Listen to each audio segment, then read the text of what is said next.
Hi అండి. Today పొదరిల్లు episode ఏం జరిగిందో చూద్దామా?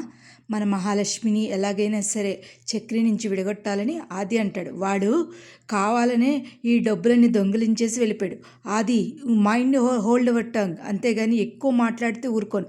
చక్రి గురించి నాకు తెలుసు అని అనేసరికి పక్క నుంచి పాప చక్రిని కట్టేసి, ఎవరైనా మాట్లాడండిరా, అసలు నన్ను ఎవరు కట్టేశారా అంటూ మన చక్రి చాలా బాధపడుతూ ఉంటాడు.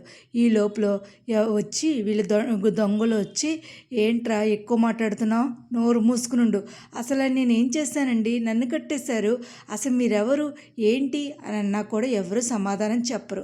ఓ పక్క నుంచి చక్రి ఇంకా ఇంటికి రాలేదని చెప్పేసి మహాలక్ష్మి చాలా టెన్షన్ పడుతూ ఉంటుంది. ఏంటి చక్రి ఏమైపోయాడు, ఏంటండి అసలు ఫోనే తీయట్లేదు అంటూ కంగారు పడుతుంది. ఓ పక్క నుంచి, ఏమండి చూసావా ఏమైందో చూసావా, వాళ్ళు దొంగలు, వాళ్ళన్నంత దొంగలు ఎవరూ లేరు. ఆ డబ్బులు పట్టుకుని ఎంతో కష్టపడ్డాడు మీ నాన్న మీకోసం, ఆ డబ్బులు పట్టుకుని వెళ్ళిపోయారు. అమ్మ, నువ్వు ఎక్కువ మాట్లాడుకో, ఏమనుకుంటున్నావు చక్రి గురించి, ఒక పూట అన్నం తింటే కృతజ్ఞత ఉంటుంది, వాళ్ళు ఎలా ఉంటారో నాకు తెలుసు. ఏంటి ఆ దొంగల గురించా నువ్వు చెప్పేది? వాళ్ళ నాన్న కూలి, వాళ్ళ నాన్న మర్డర్ చేశాడని నీకు చెప్పాడా? వాళ్ళ నాన్న మర్డర్ చేశాడో లేదో వాళ్ళ కొడుకులకే తెలియదు. ఏమనుకుంటున్నావు అమ్మ నువ్వు? అసలు వాళ్ళని సపోర్ట్ చేస్తావేంటే? అసలు మేమంటే ఇది లేదా? మీ నాన్న చూడు ఎలా అయిపోయాడో, ఆ డబ్బులు తీసుకుని పారిపోయి ఉంటారు, నాకు తెలుసు.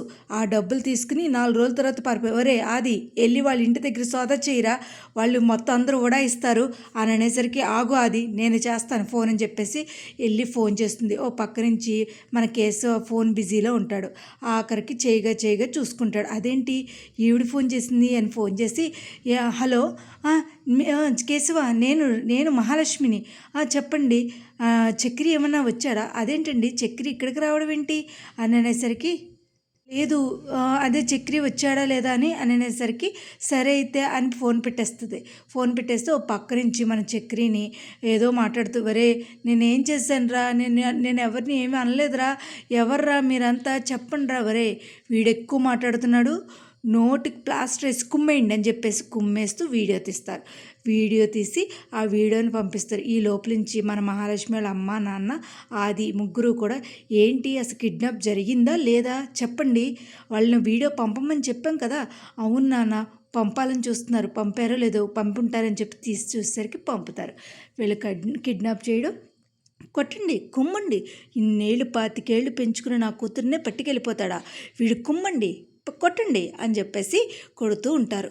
అది చూసిన మహాలక్ష్మి వాళ్ళ అమ్మ నాన్న ఆది మొత్తం ముగ్గురు సంతోషపడతారు.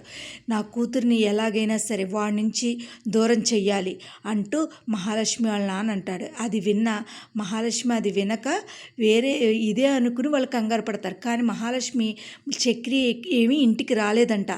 అయినా వాళ్ళు నిజాలు చెప్తారా ఏమో, 4 రోజుల తర్వాత డబ్బు పట్టుకుని వెళ్ళిపోతారేమో, నీకేం తెలుసు, అయినా మీకేం తెలుసు నాన్న, నీకేం తెలుసా అది, అయినా పోలీస్ కంప్లైంట్ ఇద్దాం. పోలీసా? వద్దు, ఏంటే ఇది బ్లాక్ మనీ. అవునా, మరి నిజాయితీ సొమ్ము అన్నారు కదా అని అనేసరికి, దానివల్ల నాన్నకు లాస్ అవుతుంది అని చెప్పి అంటూ ఉంటాడు మన ఆది. ఇంకేం చేయాలో తెలియక మహాలక్ష్మి చాలా టెన్షన్ పడుతూ ఉంటుంది.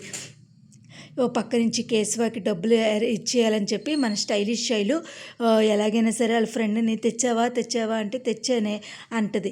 పద ఇప్పుడు వెళ్ళి ఇచ్చేద్దామంటే, లేదే రేపొద్దున ఇద్దు కానీ అంటే, లేదు ఇవాళే ఇచ్చేయాలని చెప్పేసి వెళ్తుంది. ఇంతకీ తీరా షాప్కి వెళ్ళేసరికి మన కేశవ ఉండడు. అన్న ఏదో కంగారుగా ఏదో పని మీద వెళ్ళాడు, రేపొద్దున రండి అని చెప్తూ ఉంటాడు వాళ్ళ చోటు. ఇంకా ఏమీ మాట్లాడకుండా మన స్టైలిష్ శైలు వెళ్ళిపోయేసరికి ఇంకా ఇంటి దగ్గర చాలా కంగారు పడుతూ ఉంటాడు. మన కేశవ చాలా కంగారు పడుతూ ఉంటాడు.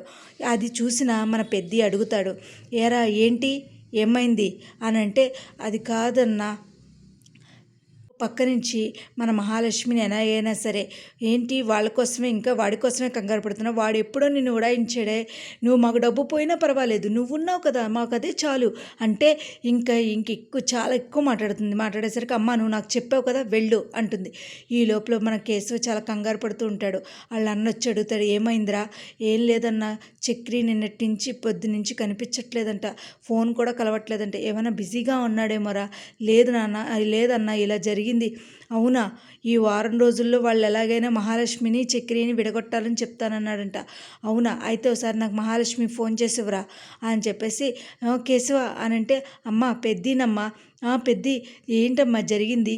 ఇలా తీసుకెళ్ళమన్నారు పెద్ది, ఇప్పుడు వరకు కూడా చక్రి కనీసం అజా లేదు పజా లేదు, ఏమైందో నాకు తెలియట్లేదు చక్రికి అంటే, కంగారు పడుకో అంటుంది. ఈ లోపల ఇదే టెన్షన్లో ఉండగా మన స్టైలిష్ శైలి 2-3 సార్లు చేసేసరికి పిచ్చి కోపం వస్తుంది కేశవకి, చాలా కోపం వస్తుంది. పెట్టేస్తావా నువ్వు, ఇంకోసారి ఫోన్ చేస్తే మట్టుకు ఊరుకునేది లేదు అని చెప్పేసి అంటాడు. ఎరే నువ్వు కంగారు పడకు, నువ్వు ఓ పంచే, మీరేం కంగారు పడకుండా వచ్చేస్తాడు అని చెప్తాడు. కానీ వాళ్ళకి ఏంటంటే లోపల కంగారు, ఇంకా ఇంకా తమ్ముడు ఏమయ్యాడు అనే కంగారు మన పెద్దీలో కూడా ఉంది. ఏం జరుగుద్దో ఏంటి అసలు, ఎలాగైనా సరే తమ్ముడిని వెతకాలి అనుకుంటూ ఉంటాడు మన పెద్ది. మరి ఏం చేస్తారో చూడాలండి. మనం కూడా చక్రిని వెతుకుదాంరా అని చెప్పేసి అనుకుంటూ ఉంటారు. కానీ నాకు డౌటే అన్న, ఎందుకంటే చక్రి చెప్తానే ఉన్నాడు, వాళ్ళ మామ గురించి నాకు చెప్తానే ఉన్నాడు, నాకేదో డౌట్గా ఉంది అన్న అంటే, ఒరే మనం అలా వేయకూడదు కదరా, మన మాట అనకూడదు, అది ఏంటో నిజమో ఏంటో చక్రి అసలు ఏం జరుగుతుందో కంగారు పడకండి రా వచ్చేస్తాడు అని చెప్పేసి అంటూ ఉంటాడు. మన మహాలక్ష్మి మటుకి చాలా కంగారు పడుతూ ఉంటుంది. ఇంకా రాలేదు పెద్ది, నాకు చాలా కంగారుగా ఉంది పెద్ది, అసలు ఏం జరుగుతుందో నాకు అర్థం కావట్లేదు పెద్ది అంటూ ఉంటుంది. ఇవాళ ఎపిసోడ్ అయితే ఇదేనండి.